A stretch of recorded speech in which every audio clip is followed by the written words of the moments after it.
Hello,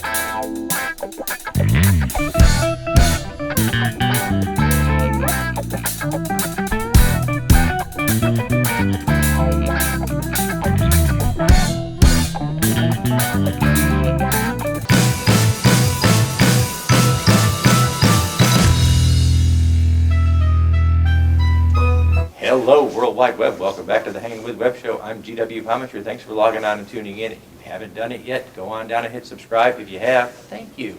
We want you to come back over and over again and see some amazing artists, authors, filmmakers, creators of all kinds coming to you from the floor of MegaCon 2017 in Orlando, Florida. We want to thank Fan Expo for having us in and letting us talk to these amazing creators. We're here hanging with author and comic writer Owl Goingback.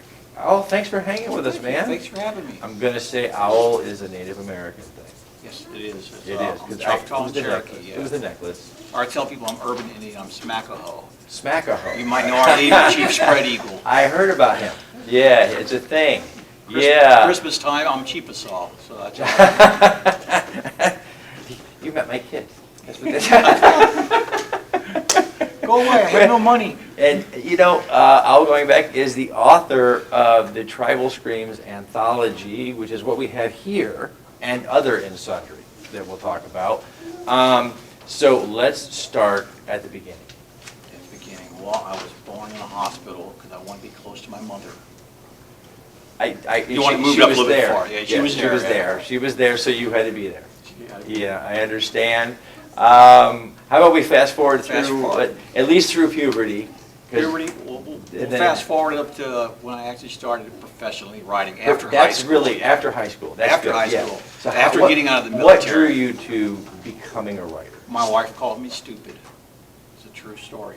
And you had to prove her right, so you became an artist. Yeah, she called me stupid. We were watching a Stephen King interview on TV late at night, and during the interview she turns to me and says, "Why can't you be smart like him instead of so stupid?" And that whole male ego thing, I said, okay. I sat down the next day to prove her wrong. She had no idea that I was writing in high school, dabbling with it. And you always write about what you know, so I was big into martial arts, and so I wrote a self-defense article for a martial arts magazine. Awesome. And I sent it off, and he bought it. I said, it's got to be beginner's luck. It's not going to happen again. I said, I will write the second one. If they buy the second one, I will continue writing. If they don't, I'll stop. They bought the second one. So I went from martial arts articles to doing fiction. And 10 years, almost to the day, of being called stupid by my wife, I was up against Stephen King for the Bram Stoker Award for Best Novel, and I won it for Best First Novel. And it was the first book that was ever a finalist in both categories. That is amazing. Now, my wife still calls me stupid on a regular basis, but I just had to go try to prove her wrong. That you know what? As long you made it, it's a profession. It's a profession. It's a profession now, and it went from being a passion to, you know, can I do it? And that was my thing. My first stories went out. It was fun to write. My first poems were published. My first stories were published. And I sat down and I said, can I write a novel? Can I do this? And everybody said, you know, everybody says they're gonna. And I said, well, in that case, now I have to. Exactly. Because if everybody says they're gonna and doesn't, then I have to be the guy that does. And I'm all about proving myself. I mean, I got where I was doing a novel a year, but I didn't want to just do that. I like to start over, even though I get successful in one genre, and start completely over. I went from doing novels to kids' books. I did short stories. Wow. I proved myself in every field. Short stories, I was nominated for the Nebula Award for Really best story flexing there. those creative muscles a little bit. Dropping everything, which drives my agent nuts. I mean, I started over in Hollywood doing scripts just to prove myself that I could do scripts. I always stop what I'm doing. Once I reach a certain level, then I want to try something new. Comics is the newest edition. I was one of 8 writers picked for DC's Talent Development Workshop. Wow, fantastic. Out of 1,500 applications. And the first day they told us, they said, look, we picked you guys because we want you to write for us. I had never done comics, didn't know the first thing about formatting comics. I was reading books on it at the last minute. Everybody else in the class had a strong comic background. I had 0 for comics. But now that they've already accepted several comics. I just got a contract for a Poison Ivy story before coming here. Congratulations. So I'm doing Good comics. deal. I'm doing That's awesome. superheroes, which I never thought I would do, but I'm doing them my way. They said we want horror stories. You can just go and make it your own. So you're doing a Poison Ivy with like a horror Poison Ivy, and I have slant. him fighting a Babylonian essential vampire. Dude. So, yeah, it's fun. Coming soon. That's awesome. Okay, so you write children's books. You are now doing comic stories. Brand new. Nothing's out yet. I mean, the first one will be in a collection for the New Talent Anthology. It's everybody's gone through this particular course, this class, and it's taking it from there. Awesome, man. That is, I mean, and now you're here, you're doing the con circuit, and this is an anthology. Yes, it So was tell us a a little bit collection. It's about a collection. this. It's not anybody else's but my stories. Okay. What Tribal Screams is a labor of love, and it's my wife yelling at me to do this. It's all previously published short stories that appeared in anthologies from major publishers, and many of them on print. You can't find them, or if you do, it costs a lot for somebody to buy them. So my wife said, take your stories, because people love them, and put them in a collection. And I put them in a collection, and I also added the first 4 chapters of my next novel, Coyote Rage. Wow. Which is the first book in a trilogy that draws heavily on the Native American elements, especially the Cherokee.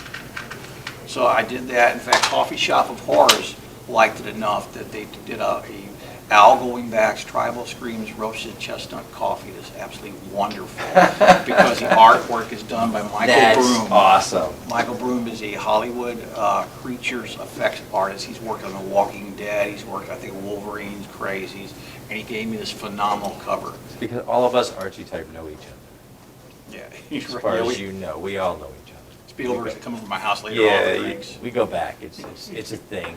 Dropping names. It's great. Well, it's fun, when you work professionally in the arts for so long and you meet so many people, one-offs here and at conventions in all different places, that when you say that it is, you mean it in all sincerity.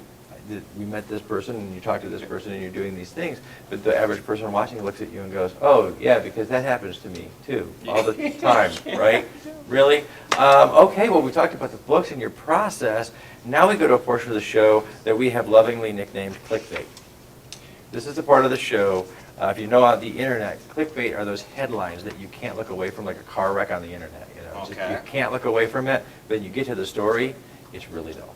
Why am I starting to sweat like I just got trapped into something here? That's why I do the description. 'Cause it's You kind of didn't fun. tell me about this. See, it's like writing a horror novel. Just let him in there, and then, so, if we do this right, then we're both like superstars after this airs. Okay, I may need more coffee, We're good. Yeah, no. I was chewing coffee beans earlier. I love it, that's great. Okay, so, here we go. First question, they've shuffled up in the deck. I gotta look up there and find out what it is, and, okay, that'll work. We'll start off with softball. Favorite horror character? Your personal favorite horror character? Can't be one of your own. No, favorite horror character, I mean, it's not a character, but my favorite horror movie, the only one that ever scared me was the shark from Jaws. That was creepy. I mean, that was terrifying. And I think because it's there. You cannot close your eyes and say, that doesn't exist. That's the only movie ever freaked me out. I went to see it when I was in the military in the theater, and that opening scene where the woman's swimming at night naked in the ocean and she gets attacked. And I was wondering what would go through your mind if you suddenly got bit by something, you reached down and part of your leg's missing, and you just became part of the food chain. And what was terrifying about that, from the storytelling perspective, was, at that point, in our lives, we're young, you're, post-teen 20s, they start a movie with a perfect shot of a beautiful silhouetted woman swimming, and you think this is going to be the ultimate movie, and before you're done, she's eaten her. It was amazing. They've completely messed up my childhood at this point, and it's done. So it's amazing. So during the zombie apocalypse, what are you going to miss most? I don't think I'm going to miss anything. I'm going to love the zombie apocalypse because I got neighbors I don't like, so I can shoot them in the head. I'm going to have a great time. I tell people when the end of the world world happens. I'm not going to sit there and be a survivalist. I'm going to go out and rape and pillage villages like I've always wanted to do. The reaver. Yeah, Let your inner reaver out, right? I tell my neighbors they can stockpile all the food they want, which is great, because I'm going to take theirs. It's a good idea. It is. It's really. easier. Especially if you know people have been stockpiling. It's You know where to easier go. steal theirs, yeah. So you started writing at an early age, and then you became a professional when the challenge was issued. But what did you want to be when you grew up? I wanted to be a writer. I wanted to go to journalism school. I grew up in a small town. I'm talking, the town was 1,200 people, one four-way stop sign. It was nowhere. It was in the middle of the Midwest, and I was out in the country. I was on a 5-acre little plot of land with the pigs and the cows, and there was nothing to do but read. And so people like Andre Norton, Ray Bradbury, H.P. Lovecraft became my idols. Just started forming who you were going to be. And I started copying their Forming work. that. And you served in what service, and what was your MOS? I went into the United States Air Force at the age of 17. Wanting to Outstanding. get out of the town because I didn't want to stay there and pump gas or do whatever my friends were doing for a living. I actually got out of high school early and went in because I wanted the GI Bill. So I went in at the age of 17, and a month after turning 18, I was in Europe partying in Madrid. So that was sweet. I look back at my service with great fondness for the age and the energy and the experience, and fortunate through social media now, I'm fortunate enough to say that I'm in contact with probably 90% of the guys I served with. Nice. 25 years later. It is so amazing to see how we've all aged and what we've all done. I worked on fighter aircraft and I was jet engine mechanics. I worked on these billion-dollar airplanes, nuclear bombers and stuff, and I had a blast. I was on a flight line, so just watching these things roar off every morning, it was exciting. It really was. And I would have stayed in if they would have guaranteed me my basic choice for re-enlistment. They wouldn't do it, so I didn't sign anything. It is, and the young guys now, hats off to them. They're, they move around a lot more. They move around a lot more than we did even. Now they're a year here and a year there and a year there, so.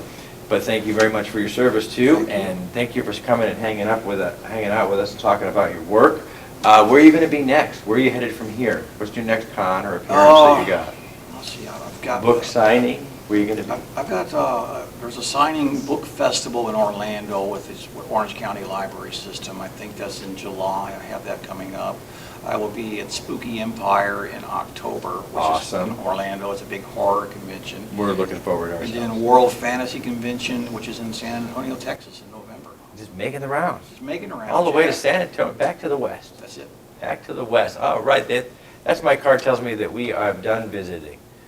I don't like that card. just by the time it gets fun, then they tell me. Especially old war stories. We can do that forever. We do that for a long time. As we wrap it up, we want to thank our friends over at Space Coast Comics, Famous Faces and Funnies, Florida Book News, Something Unique Magazine, all of our friends right here in the studio, by the way, our friends from Orlando Collector Deviants. We're glad they're here hanging out with us today. I'm GW Pomacher. We have been hanging with Owl Goingback. All right, before we go, I got to do this. Owl Goingback. How was your name chosen? It's, I was renamed after an ancestor with that name, and they even had a legend about him. I mean, supposedly back in the day, this young man got separated from his village, and he got lost, and the villages used to move around a lot, and he couldn't find his way back. He was Cherokee. And one day he was sitting very sad. He had been basically captured by another tribe, and they had it in the day then, if they captured you, they adopted you into the tribe. So he knew he was safe there, but he wasn't happy, and if he tried to leave, they would kill him. So one day he was out there and sad and praying to the Great Spirit, and an owl appeared. Cherokees are very superstitious about owls because they're the birds of darkness. We don't like them. They're often considered birds of death. But he told the owl his problems, and the owl said, well, I know where your village is, and he led him to the village. And the owl stopped at the edge of the village, so I can't go in there because the Cherokees don't like me. So this young man miraculously appeared back to his people. And they said, how did you get here? And he said, the owl led him. And they renamed him Owl Goingback, because in honor of the bird who led him there, and going back because he would never be happy until he went back to his people. I love it. That's an amazing story. And no self-respecting journalist would let you out of that chair without asking that question, because that is just a great, amazing name. We all have heard various Native American names. and often wondered where they came from. But when you have a story that goes with it, it's so amazing. And that you know the story that goes with it so many generations later is fantastic. Again, folks, I'm GW Comics. We've been hanging with Owl Goingback, the author, a comic writer, the creator of Tribal Screams and Other and Sundry. We're going to throw some links down below so you know where to find Owl and his work. Remember, subscribe, log on, tune in, and see who we're hanging with next.